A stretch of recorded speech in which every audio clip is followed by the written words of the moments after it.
Hi friends, ఈరోజు మన వీడియోలో భగవద్గీత అనే కథ ఎలా పుట్టిందో, ఎందుకు పుట్టింది, దానిలోని మూలాలు ఏంటి, కర్మయోగం, భక్తియోగం, జ్ఞానయోగం అంటే ఏమిటి, అలాంటి విషయాల గురించి తెలుసుకుందాం. సరే, ఈరోజు మనం భగవద్గీత గురించి మాట్లాడుకుందాం.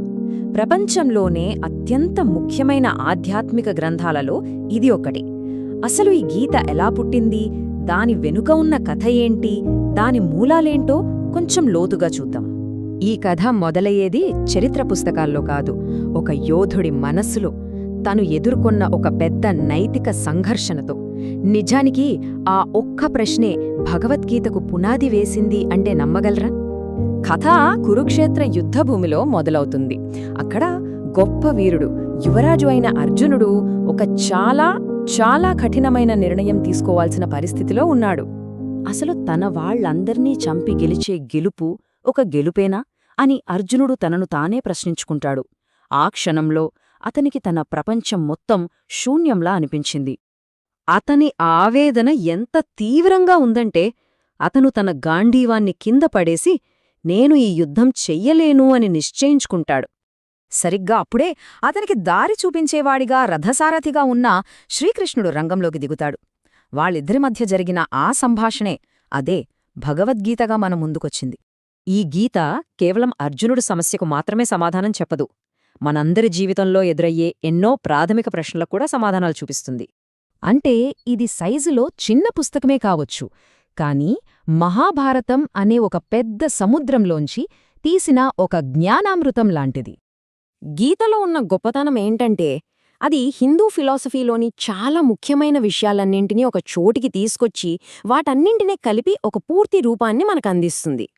సరే, ఇప్పుడు ఈ ప్రాచీన గ్రంథం మూలాల్లోకి వెళ్దాం. అసలిది ఎక్కడనుంచి వచ్చింది, ఎలా రూపుదిద్దుకుంది చూద్దాం.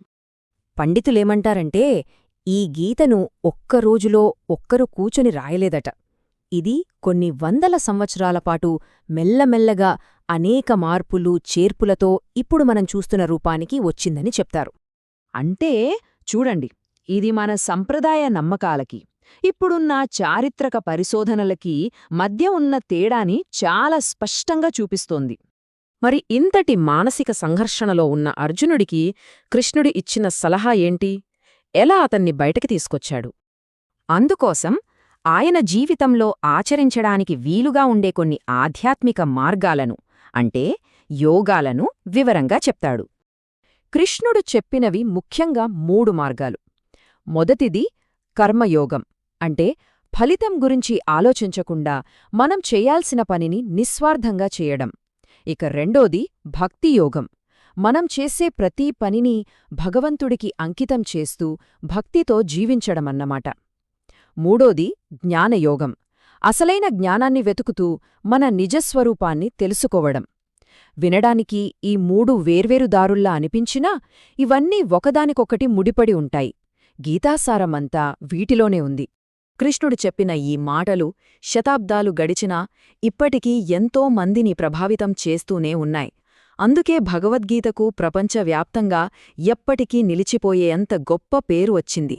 ముఖ్యంగా ఈ ఆధునిక కాలంలో గీతను ఎన్నో భాషల్లోకి అనువదించడం మొదలుపెట్టాక దాని పాపులారిటీ ప్రపంచం మొత్తం విపరీతంగా పెరిగిపోయింది.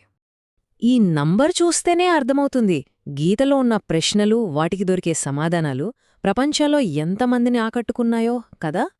అయితే ఇక్కడ మనం గుర్తుంచుకోవాల్సిన చాలా ముఖ్యమైన విషయం ఒకటుంది. ఆ యుద్ధభూమి అనేది కేవలం ఒక ప్రదేశం కాదు, అది మన జీవితంలో మనం చేసే పోరాటాలకు ఒక సింబల్ అన్నమాట.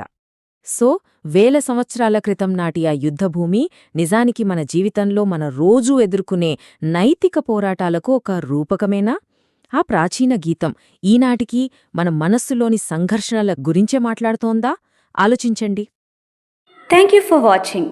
ఇలాంటి మరిన్ని వీడియోస్ కోసం మా ఛానల్ని లైక్ చేయండి, షేర్ చేయండి, సబ్స్క్రైబ్ చేయండి. Thank you.